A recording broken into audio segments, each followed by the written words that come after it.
Bună seara, mă numesc Velcea Ștefania și voi rezolva exercițiul 14.11 de la seminarul 14. Acesta ne cere să calculăm determinantul aducându-l la forma triunghiulară. Dacă ne uităm la determinantul nostru, observăm că dacă vom scădea din toate celelalte linii linia 1, vom obține 0 sub diagonala principală, astfel vom putea forma o matrice superior triunghiulară.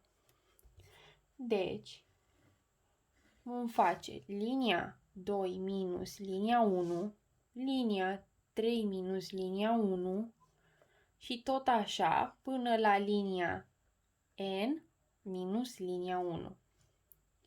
Și obținem.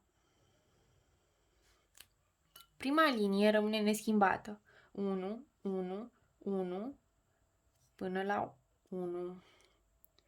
A doua linie devine 0, 1 minus x, 0, 0.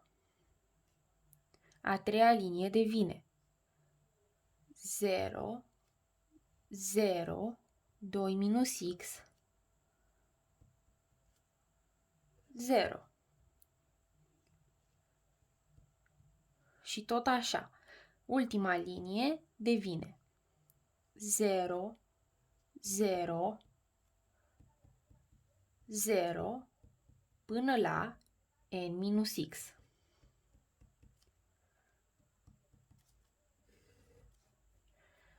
Astfel, observăm că avem diagonala principală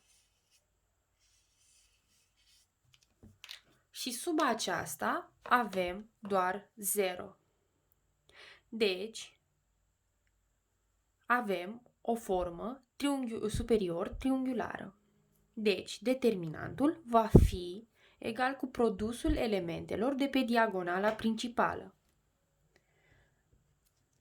Deci, este egal în continuare cu 1 ori 1 minus x ori 2 minus x până la n minus x.